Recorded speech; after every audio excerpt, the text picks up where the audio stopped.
नमस्ते दोस्तों, तो फिर आपका स्वागत है गुजू एग्जाम गाथा में। तो हम पहले वीडियो में हमारे पाषाण काल और आदिमानव किस तरह शिकार करते थे और जीवन जीते थे उसकी बात की थी। तो आज हम हमारे भारत देश के प्राचीनतम इतिहास की बात करेंगे। सिंधु घाटी की संस्कृति हड़प्पा सभ्यता को बहुत ही सरल और विस्तार से समझें। तो आइए सबसे पहले चार्ल्स मेयरसन नामक एक विधवा को 1826 में इन विदेशी खंडहरों की जानकारी मिली थी।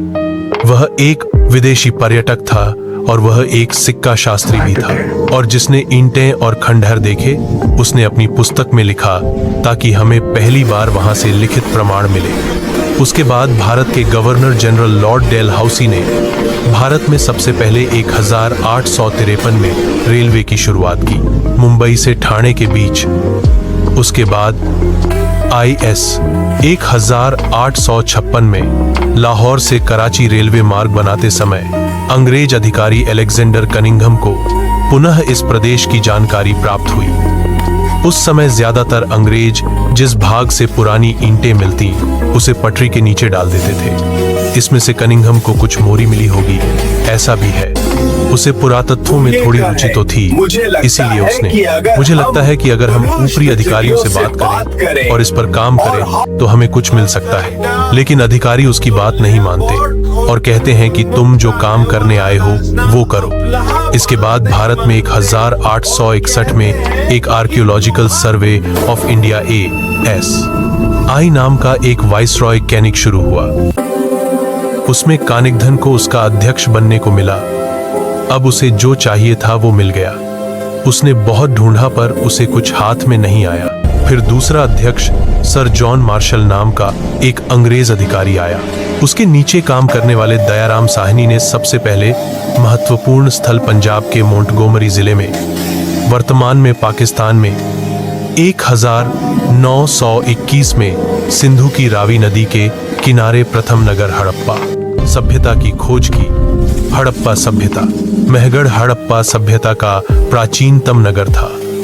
यह नगर भारत को ईरान से जोड़ते हुए महत्वपूर्ण रास्ते के बोलन घाट पर मिला है। यहाँ की नगर रचना, सभी घर चौकोर आकार में बने हैं।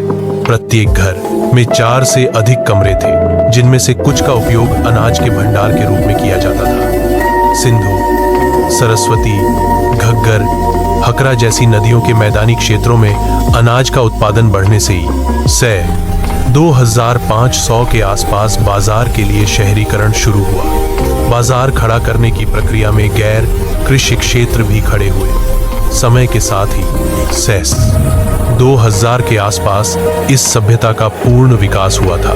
भारत की पहली शहरी सभ्यता सिंधु घाटी सभ्यता थी, जिसे हड़प्पा सभ्यता या कांस्य युग की सभ्यता के रूप में भी जाना जाता है। इस स्थल की खोज रावी नदी के किनारे स्थित हड़प्पा नामक गांव के पास हुई थी, इसलिए इस सभ्यता को हड़प्पा सभ्यता के रूप में जाना जाता है। इसके बाद 1922 में जॉन मार्शल के अधीन काम करने वाले राखलदास बनर्जी ने सिंध के लरखाना जिले, वर्तमान पाकिस्तान में, सिंधु नदी के किनारे इस सभ्यता के दूसरे सबसे महत्वपूर्ण स्थल मोहनजोदड़ो की खोज किया। 1924 में इस खोज के आधार पर जॉन मार्शल ने इस सभ्यता को सिंधु सभ्यता नाम दिया। इस प्रकार पूरे भारत से हड़प्पा सभ्यता के 1000 से अधिक स्थलों की खोज हुई, जिसमें गुजरात में हड़प्पा सभ्यता के 100 के करीब स्थल होने का अनुमान है।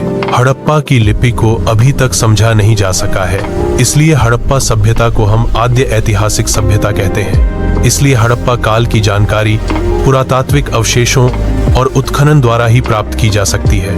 उद्भव और विकास IS 5000 ईसा पूर्व के आसपास पूर्व हड़प्पा काल में तांबे की खोज से कृषि क्षेत्र में महत्वपूर्ण परिवर्तन होते हैं, जिसके कारण क्रमशः कस्बों और परिपक्व हड़प्पीय सभ्यता का उद्भव और विकास हुआ।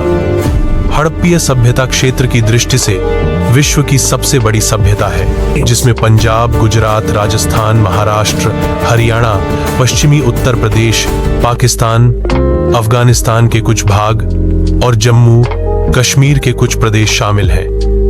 परिपक्व हड़प्पीय संस्कृति का केंद्र स्थल पंजाब और सिंध में था, जहां से इसका विस्तार दक्षिण और पूर्व में हुआ था। यह सभ्यता लगभग 600 वर्ग किलोमीटर जितना क्षेत्रफल रखती है। विशिष्ट भौगोलिक परिस्थिति ने सबसे पहले कृषि और पशुपालन से जुड़ी अर्थव्यवस्था को जन्म दिया। अतिरिक्त उत्पादन के कारण यह धीरे धीरे हड़प्पा सभ्यता में परिवर्तित हो गया। नगर नियोजन सिंधु सभ्यता एक नागरीय सभ्यता थी। हड़प्पीय सभ्यता का सबसे विशिष्ट पहलू उसका नगर नियोजन है।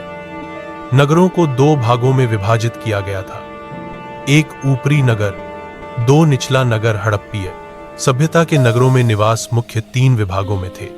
एक शासक अधिकारियों का गढ़ सिटाडेल, 2 अन्य अधिकारियों के आवासों वाला ऊपरी नगर, 3 सामान्य नगरजनों के आवास वाला निचला नगर। पश्चिम भाग में स्थित ऊपरी नगर किले से घिरा हुआ था। पश्चिम भाग का यह किला विशिष्ट रूप से बना हुआ था। पूर्व की ओर स्थित निचले नगर में मुख्य रूप से किले का अभाव था और वह अपेक्षाकृत बड़ा दिखाई देता था। यहाँ सामान्य नगरजन निवास करते थे। ऊपरी शहर का क्षेत्र छोटा था, जबकि निचले शहर का क्षेत्र बड़ा था।